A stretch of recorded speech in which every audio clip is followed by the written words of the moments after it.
Hi guys, welcome back to my channel. I'm so happy that you're here, and today I have a really exciting topic to talk about today. If you're here, it is all about fasting for weight loss for women in particular. Women are always trying to lose weight. Like, I feel like that is like a common thing, like men do too, but we do see a lot of rhetoric around women and weight loss, and intermittent fasting and other types of fasting have become very popular. So I wanted to talk a little bit more about fasting for weight loss for women in particular, and help you understand what fasting does, the different types of fasting, to kind of figure out if it's for you or not, predicaments that can come with fasting, especially around hormone balance. So if you want to learn more about that, make sure you stick around for the rest of the video. Before we dive deeper into the subject, make sure you click that bell icon and subscribe to the channel so you don't miss any of my future videos. Over the past 8 years, almost 9 years, I've helped hundreds of women lose weight, and these women range from having insulin resistance to PCOS to everything in between.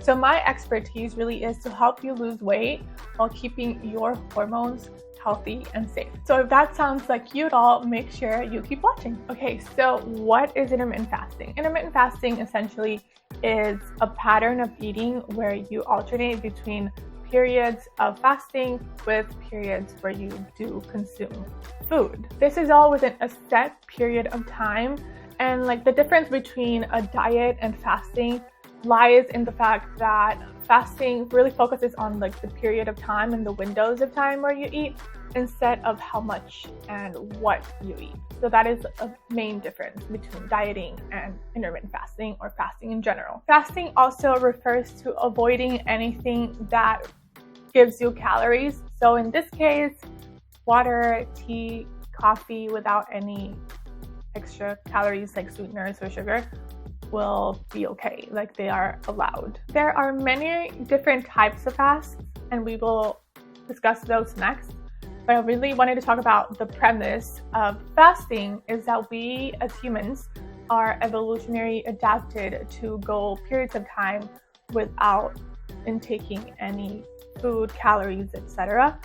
So in a sense, like thinking about like caveman times, or just like the way evolutionary adapted we have become, there should be times, periods of times that we shouldn't have any food, because in reality we wouldn't have had as great access of food as we do right now. Like, we really can access food at any point right now, whereas back then our bodies were used to going through, again, long periods of time without any food. To that, however, I would add that we are not evolutionarily adapted to be under chronic stress. Like, again, back in the day, we would be under periods of stress, acute stress, and then we would not have as much stress. But this day and age, we are under chronic stress. And so fasting is another stressor. So keep that in mind when you're thinking about fasting. You're adding a stressor to your already stressed out life. And that does not mean you are not supposed to do it or that it won't be beneficial. So we'll go into that a little bit more later on. So let's first explore the different types of fasts. So there's probably more than what I have here, but the main ones are the 12-hour fasts. So that one is pretty simple and kind of easy. Like, for example, if you had dinner at 7 p.m., then you technically would be fasting if you have breakfast at like 6 a.m. So most people do that. So I guess the main point here is that you're not snacking at night or having like little midnight snacks during the night period. You really have your last meal at 7 and don't really eat anything until the next morning. Then the other one is the 16-8 method. So that refers to having a window of 16 hours of no eating, and then a period of 8 hours where you do eat. So again, let's say you have dinner at 7 and then you wouldn't eat anything till like 10 the next day. So again, not super difficult, very accessible, and easy to be successful with. The other one is the 5-2 method, and that one is a little bit harder. So the 5-2 method essentially is you eat 500 calories for 2 days a week, and then the rest of the week, the other 5 days a week, you would just eat like normal. So again, this one's called the fasting mimicking method, and your body perceives a 500 calorie day as a fast. So you're essentially fasting for 2 days, but you're still getting some calories, the 500 calories a day for just 2 days a week. The other one is called the eat, stop, eat method. And that one is where you fast for a full 24 hours, and you'll do that twice a week, but non-consecutive days. So let's say you fasted 24 hours on Monday, you wouldn't fast again on Tuesday, you would either fast again on Wednesday or on Thursday. The point is that you do the whole 24 hours non-consecutively for 2 days out of the week. The other one is called the alternate day fast, and it's a pattern that I like the most for women, and we're going to talk a little bit about that too. So we were talking about the alternate day method, and I like that one for women the most because it's essentially the 16-8 method or a 14-12 method, but you don't do it every day. So you do intermittent fasting a few days a week, like interspersed. I would recommend like 3 days a week, where you do like the 16-8 method, where you go like the 16 hours without eating, and then the 8 hours of normal eating during the day. So that one's my favorite one. It is the one that supports hormone balance the most. It doesn't allow for long periods of time of not eating, especially when you're like awake, which is what leads to blood sugar imbalance, which is one thing that I talk a lot about and really prioritize blood sugar balance. So this one would be my favorite one, my chosen one for women and hormone balance if you want to keep your hormones happy. The last one is called the 1 meal a day fast, and it's exactly what it sounds like. You only eat 1 meal, and it's condensed to like a very short period of like 4 hours or less. So you have 4 hours or less to eat your 1 meal. It's very restrictive, and anything that causes restriction isn't my favorite. It's not sustainable.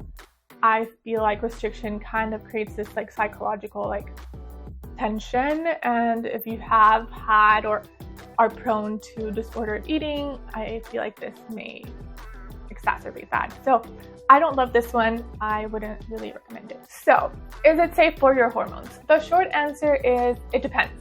So like we were just talking about the different types, it really depends on which one you choose, which one you try. The main point here and the driver that I always point towards is blood sugar balance is key to hormone balance. So anything that leads to blood sugar imbalances, which also means low blood sugar. So when you're fasted, your blood sugar tends to go down because there's no food. So I would recommend something that is more conservative, like the 16-8, like we just talked about. And the other reason too is because a lot of the benefits that you read about are great, and all these studies, the majority of these studies have been done only in men. There's actually like one study where they had both men and women doing some intermittent fasting, and of like the very few studies that include women, it actually showed that even though for men it was very successful and beneficial, for women it actually impaired their blood sugar response. So again, women are just more sensitive to their blood sugar balance and with their hormone balance, and so it's important to do everything you can, if it's something that's important to you, to keep those two in check and to realize that you are more sensitive. What your husband or boyfriend or like your male friends do and works for them, and it just seems like really easy. Like for example, men have an easier time losing weight for that very reason. So we are more sensitive. We need more like yeah, just like a more conservative and tender approach to most things. Okay, I had to go get a sweater because it got way too cold in here, but I wanted to keep talking about the benefits of fasting, because if you're here, you kind of want to know why you should fast, especially for weight loss. So I think the main reason that fasting helps with weight loss in general is because it kind of takes away nighttime snacking that can be a problem for a lot of people. Because we're stressed out during the day, it's such a like domino effect. Because we're so stressed out during the day, there's this thing called decision fatigue.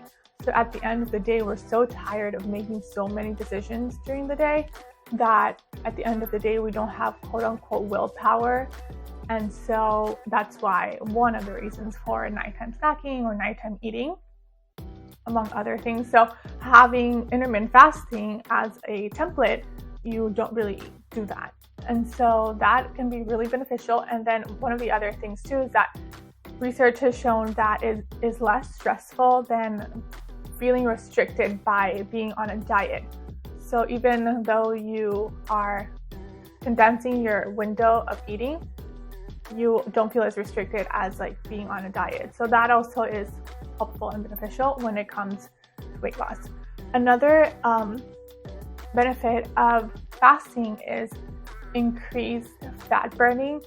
And the reason for this is that typically if you drop carbohydrate intake, then your body starts to use fat storage for energy.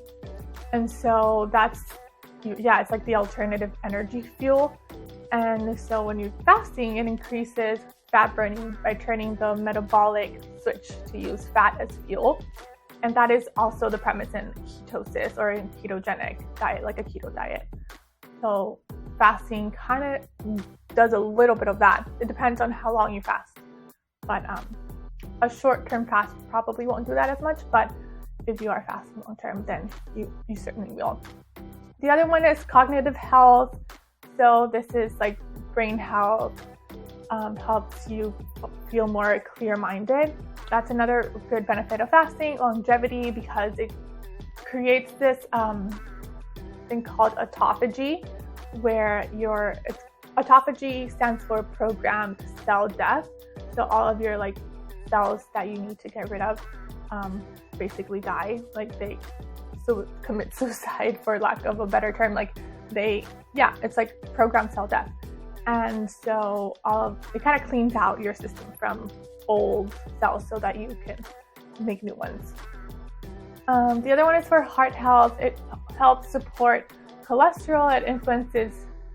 Which influences your risk for heart disease. So it's also shown to help with heart health.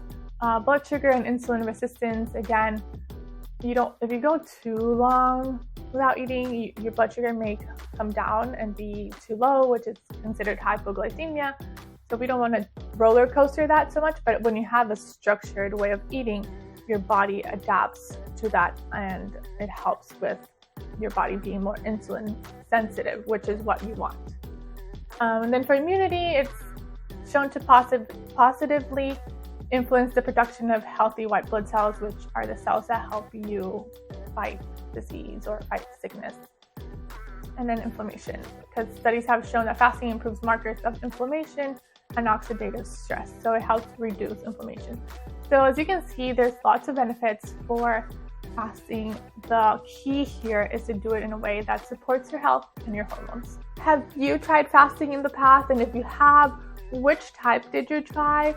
And what were your results? Did you like it? Did you not like it? Did you find it was difficult? Was it easy? Like, tell us all about it in the comments below. So if you are interested in looking forward to doing a fast, a couple things that I highly recommend so that you feel supported during your fast is to really prioritize sleep. As I mentioned earlier, fasting is another stressor, so we want to do everything we can to help our body feel as safe as possible. And one of the many ways to do that is to really prioritize and have good sleep hygiene. The other one that I really like is using supportive fasting teas that help support your body throughout the fast. One of my favorite ones is Peak's Fasting Trio. It's 3 different teas that help you through a fast. So some of the things that it helps with these different teas, and I'll show you all 3 of them so that you have a better idea. One of them is bergamot, one of them is cinnamon, and one of them is ginger, and they're all for digestion and fasting. And these teas help curb cravings, they help support calm, maximize your fasting potential, and these are high quality tea formulas that support fasting efforts and results. So they're actually going to help you in your fasting efforts, and that will help you also lose more weight or lose weight more effortlessly. The polyphenols in these teas have further helps support and boost a healthy gut, which helps again with weight loss and will help you feel good in general throughout the fast. And also helps support metabolism, digestion, skin health, and immune function. Some other benefits of including fasting teas is to support cellular regeneration, burn visceral fat, sustain calm and energy, soothe the digestive system, spice up drinking. So you're not just drinking water. Like I mentioned earlier, you can drink teas during a fast. So making it more fun in a sense to have something else to drink other than just water, and it makes the fast more easy and more enjoyable. They are a blend of organic green teas and a variety of different organic plants, roots, and herbs specifically chosen to facilitate your fasting journey and to make the process easier for you. As you've heard me talk about before, hormone health is key to your overall health. And although fasting has been shown to have many benefits, it is important to do it in a way that still supports your health and your hormones. You can find a special link for Peak's fasting teas in the description below. Okay guys, I hope this information was super helpful and give you a little bit more guidance on how to fast in a safe and effective way. And if you have any questions, as always, please feel free to leave them in the comments below and I will be happy to help you answer them. And remember, this is not medical advice. Always consult your doctor before making any health changes. Also, I invite you to join a community of women just like you over on my Instagram. And if you like this video, make sure you give it a thumbs up and share it with other women that you know will benefit from it. And as always, don't forget to subscribe so you don't miss any of my future videos. Bye!